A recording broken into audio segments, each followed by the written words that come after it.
तो सर जो बिरला साहब कह रहे थे कि आपको हर चीज ऑथेंटिकेट करनी की, इस देश में अगर शहरों में प्रदूषण है, इसमें क्या ऑथेंटिकेट करना है? दिल्ली आज जिस कदर दिल्ली त्राहिमाम त्राहिमाम कर रही है, कराह रही है, उसमें किसी को क्या ऑथेंटिकेट करना है? साथ में एक वंदे मातरम पर कल चर्चा हुई, विपक्ष ने आईना दिखाया। आज इलेक्शन रिफॉर्म्स पे चर्चा हो रही है, विपक्ष में मनीष तिवारी ने उसकी शुरुआत की। मनीष तिवारी इलेक्शन रिफॉर्म्स पे बात कर रहे थे, और वहीं जब उनके बाद डॉक्टर संजय जायसवाल को खड़ा किया गया, तो वो पूरा बिहार का एसआईआर बताने लगे, जबकि एसआईआर पे तो चर्चा होनी नहीं है। फिर ये हो क्या रहा है? सत्ता पक्ष एसआईआर पे क्यों चर्चा कर रहा है? क्यों बार बार वो बिहार की तस्वीर दिखाई जा रही है? दोनों चीजें। अनिल सर। नहीं नहीं, देखिए ये ऑथेंटिकेट करने वाली जो बात है, स्पीकर जो करते हैं, वो स्पीकर कर उनको नहीं करना चाहिए। ये जब ऑथेंटिकेशन की बात तब आएगी जब सत्ता पक्ष का कोई सदस्य अगर आपत्ति जाहिर करेगा और वो मांग करेगा कि इसको ऑथेंटिकेट करिए, तब उसके बाद उनको ये रूलिंग देना चाहिए। वो खुद ही इसमें पार्टीजन भी उनका दिखाई देता है, पक्षपात पूर्ण रवैया, कि वो खुद ही कह रहे हैं कि ऑथेंटिकेट करिए। ये उनको नहीं करना चाहिए। जब अगर आपत्ति आ रही है और कोई ऐसा डॉक्यूमेंट रखने की बात आएगी, तभी वो ऐसा करना चाहिए। हर एक बात में किसी में कहना कि आप ऑथेंटिकेट करो इसको, तो ये एक तरह से विपक्ष मतलब सत्ता पक्ष की तरफदारी का जैसा दिखता है। और ये उनको राइट है, इसमें कोई डाउट नहीं है क्या कि ये किसी भी मेंबर को वो कोई भी अगर आरोप लगाया है या कोई डॉक्यूमेंट की बात कर रहा है, तो उसको ऑथेंटिकेट करने के लिए वो कह सकते हैं। ये उनके विद इन द राइट्स है, इसमें कोई उसको चैलेंज नहीं कर सकता है।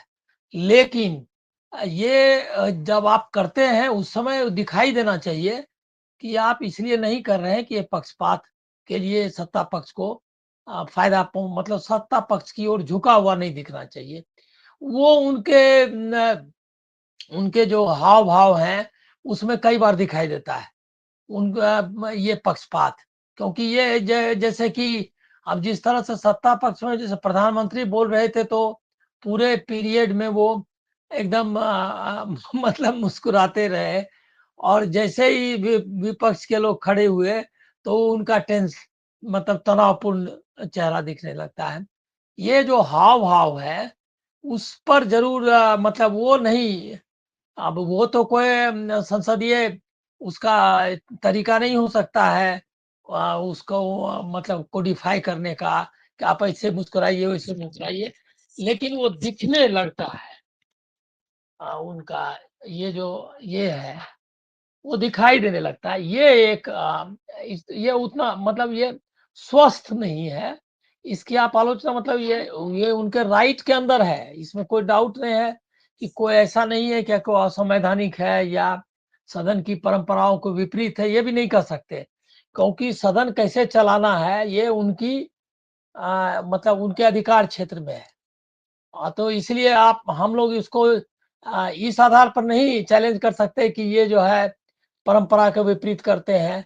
लेकिन ये दिखाई देता है कि सत्ता पक्ष की ओर उनका झुकाव है, और ये दिखना नहीं चाहिए किसी भी स्वस्थ डेमोक्रेसी में, संसदीय लोकतंत्र में। ये इसको जरूर लोग पहचान बिल्कुल। लेते हैं। तो नहीं, कल कल इसका तो सर, कल बड़ी कल की जो चर्चा थी, मैं फिर कह रहा हूँ, शायद क्या उम्मीद थी भारतीय जनता पार्टी को, नरेंद्र मोदी साहब को, कि विपक्ष जो है वंदे मातरम की चर्चा में जो आज के तमाम ज्वलंत मुद्दे हैं, जो बड़े सवाल है, जो आज सरकार के सामने, सरकार के चेहरे पर तमाचा है, भाई दिल्ली जैसा शहर जो देश की राजधानी है, वो इतना जबरदस्त रूप से पॉल्यूटेड हो चुका है कि कराह रहा है। पूरी दिल्ली इस समय बीमारी से जूझ रही है। इसके अलावा तमाम अलग अलग मामले हैं जो इस समय, भाई तमाम देश के तमाम एयरपोर्ट पे किस तरीके से त्राहिमाम मचा हुआ है। लोग रेल जो यात्री हैं, जो एयरपोर्ट पर जो हवाई यात्रा करने वाले लोग हैं, वो भूखे प्यासे जमीनों पर सो रहे हैं। और ऐसे में चर्चा जो होती है वो वंदे मातरम को लेकर के होती है। वंदे मातरम के 150 साल नहीं पूरे होने पर सेलिब्रेट कर रहे हैं, वो वंदे मातरम जिसका संघ और भाजपा से कोई लेना देना नहीं था। कभी स्वीकार किया उन्होंने नहीं क्या नहीं, कि वंदे देखिए मातरम से उसका कोई लेना देना नहीं रहा? देखिए उनकी मजबूरी समझिए।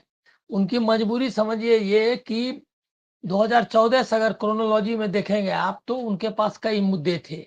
विकास का मुद्दा था, विपक्ष जो है नकारा है, भ्रष्टाचार के मुद्दे थे, सारे मुद्दे थे, वो सारे फेल हो गए, सारे फेल हो गए। अब वो विकास का नाम देखिए, ये वंदे मातरम या अयोध्या में जो ध्वजारोहण है, या ऐसे ये मुद्दे क्यों उठा रहे हैं? इसीलिए कि अब कॉन्क्रीट जो अब पहले कुछ समय तक चलाया उन्होंने कि काला धन कर देंगे, कुछ नाटक चला नोटबंदी को लेकर के, बीच में कोविड में उनका थाली बजाओ अभियान में भी ध्यान लोगों को बटा सकते थे दूसरे तरीकों से, मतलब उनको एक टाइम मिल रहा था लगातार कुछ न कुछ तरीके से। पुलवामा हो गया, बीच में ऑपरेशन सिंदूर, लेकिन ऑपरेशन सिंदूर के बाद ऐसा दिख रहा है कि ऑपरेशन सिंदूर क्लिक नहीं कर पा रहा है, उसकी नैरेटिव को कंट्रोल नहीं कर पाए वो, क्योंकि ट्रंप ने उसको पूरी तरह पंक्चर कर दिया। तो ट्रंप का पंक्चर कर दिया, उसमें जो शौर्य का जो भाषण था वो उसमें कोई कंटेंट नहीं रह गया, वो उस नैरेटिव में कोई स्पिरिट जिसको कहते हैं उसकी आत्मा निकाल दी ट्रंप ने। क्योंकि वो आप बार बार बोलने, आप जब ये बोल उसका नाम लेते थे तो उधर से उसका बयान आ जाता था कि हमने रुकवा दिया युद्ध, और नैरेटिव ये थी कि पापा ने यूक्रेन का युद्ध रुकवा सकते हैं। तो ये जो है नैरेटिव पूरा उनके कंट्रोल से बाहर हो गया। तब उनका एक बीजेपी और आरएसएस या भारतीय जनसंघ जो उसका पूर्ववर्ती है, उनके पास एक रेडीमेड फार्मूला है, वो है कम्युनलिज्म का। और कम्युनलिज्म का आपको, वंदे मातरम कोई नेशनलिज्म का मुद्दा नहीं है, वो कॉमनल मुद्दा है। कॉमनल मुद्दा इसलिए कि उसका हिस्ट्री है कम्युनलिज्म का, क्योंकि ना जब मुस्लिम लीग ने, देख लीजिए ये उधर भी जो कट्टरपंथी मुसलमान है वो भी कम नहीं है।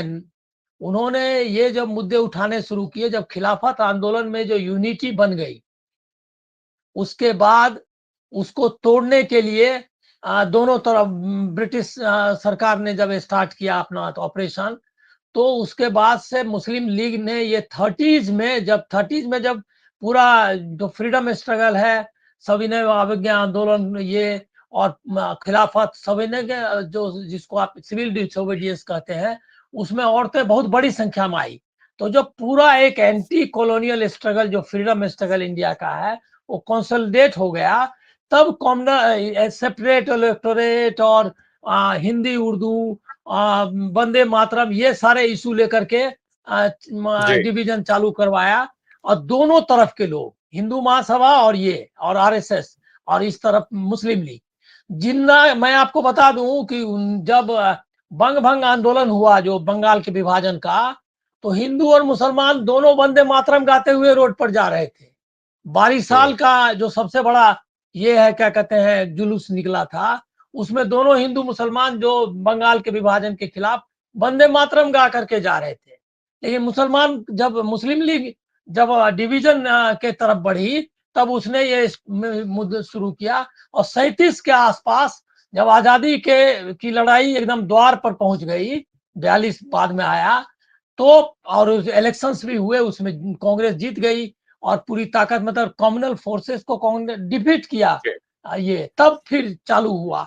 तो उसी समय में ये वंदे मातरम का इशू मुस्लिम लीग ने भी चालू किया कि वंदे मातरम हमने बोलेंगे, और ये इसका है, और ये हिंदी उर्दू का और सवाल, तो ये कम्युनल मुद्दा उसी समय था। अब अभी इसका उठाने का मतलब कि वही कम्युनलिज्म को इनसे बढ़ाया जा रहा है। फिर से हवा देना चाहते हैं। एक और बिल्कुल, आपको बता एस्टेब्लिश दूं, कर। ये वंदे जी। मातरम में एक बढ़िया, मैं प्रियंका गांधी की और जो बाकी जो रखा है कांग्रेस ने, उसकी तारीफ करूंगा कि उन्होंने पूरा पर्सपेक्टिव में रखा। उसकी कैसे उसको रविन्द्रनाथ टैगोर के एंडोर्समेंट से हुआ। लेकिन एक एक चीज जो लोगों का ध्यान नहीं आ रहा है, सुभाष चंद्र बोस का नाम लिया। सुभाष चंद्र बोस जब आजाद हिंद सरकार बनी, तो उसमें उन्होंने वंदे मातरम को नेशनल एंथम नहीं बनाया। ये भी ऐतिहासिक तथ्य है। उन्होंने बनाया भारत भाग्य विधाता जो जनगण मन है, उसका हिंदुस्तानी में अनुवाद करवाया, जो शुभ सुख चैन करके वो गीत का नाम है, और उसमें कुछ एडिशंस भी है। और उसके बाद उस गीत को लिखा किसने? कैप्टन आबिद अली। कैप्टन आबिद अली जो उनके एकदम सहयोगी थे, और वही जो पनडुब्बी में एक पनडुब्बी से दूसरे में जो चल के वो जापान गए थे, उस पनडुब्बी में वो क्या कहते हैं, वो आबिद अली साथ थे। तो ये भी ध्यान रखना चाहिए कि उन्होंने जय हिंद का नारा दिया और शुभ सुख चैन अलग से नेशनल एंथम बनाया, वंदे मातरम नहीं बनाया, क्योंकि वो चाहते थे कि जो हमारी सरकार होगी वो एकदम सेकुलर होनी चाहिए। और एक और ऐड कर दूं, सुभाष चंद्र बोस का नाम लेना इसलिए जरूरी है कि ये जो पूरी नैरेटिव है उसको पर्सपेक्टिव में लाना चाहिए। अब सुभाष चंद्र बोस ने 3 कैप बनाए थे, सहगल, ढिल्लों और शाहनवाज। एक सिख, एक ये क्या कहते हैं हिंदू, और एक मुसलमान। वो बहुत पूरा ध्यान रखते थे कि कैसे एक सेकुलर इंडियन, जो भी आजादी फौज आजादी सरकार बनाई तो उनके दिमाग में तो यही था कि हम आज हिंदुस्तान की आजाद सरकार बना रहे हैं। तो वो नहीं था कि हम हार जाएंगे, या ये उनका एम्बिशन यही था। तो इंडिया, भारत में ऑलवेज वैसा ही नेहरू ने किया कि जब उसने कमिटी उन्होंने बनवाई और बनाई, और कांग्रेस वर्किंग कमेटी ने तय किया, रविन्द्रनाथ टैगोर, आचार्य नरेंद्र, सारे सब लोगों ने मिलके कि वंदे मातरम की यही 2 पैरा हम लेंगे। तो उसमें दिमाग में यही था कि इससे अगर लग रहा है दुर्गा माता, ये सब जो अगले स्टांजा में है, जो अगले पैरा में, वो नहीं आए और एक सेकुलर नेशनल एंथम हो। सेम थिंग सुभाष चंद्र बोस ने किया और नेहरू ने भी किया। तो नेहरू ने जो किया वो जो आजादी का स्पिरिट था एक सेकुलर डेमोक्रेसी बनाने का, उसके हिसाब से किया, बहुत अच्छे तरीके से लोगों ने रखा। वहां नैरेटिव के एक चीज लास्ट हम एक पॉइंट जरूर बोलना चाहते हैं जो मेरे ध्यान से ना उतर जाए। एक चीज जान लीजिए, इतिहास में सब जगह नेशनलिज्म का इस्तेमाल फासिस्ट लोग करते हैं, लेकिन हिंदुस्तान में मुश्किल ये है आरएसएस के साथ, वो जो फासिस्ट थे उनका कुर्बानी का भी, संघर्ष का भी इतिहास है। लेकिन आरएसएस एक ऐसा फासिस्ट संगठन है पूरी दुनिया में जिसको ये इतिहास उसका साथ नहीं देता है, क्योंकि इन्होंने कभी आजादी के लिए लड़ाई नहीं लड़ी और ऑलवेज सरेंडर किया। और वो हिटलर भी फर्स्ट वर्ल्ड वॉर में सैनिक के रूप में लड़ा, बहुत बहादुर सैनिक था, तो इसलिए उसको एक क्लेम था नेशनलिज्म पे। आरएसएस ये क्लेम नहीं कर सकता है, प्रॉब्लम यहाँ है। और उसके बाद भी कोशिश करता है, इसी वजह से जो आप देखते हैं, आपने कहा संसद में वो पिट गए, मतलब उनका इस मुद्दे को लेकर के यही वजह है कि इतिहास उनके साथ नहीं है।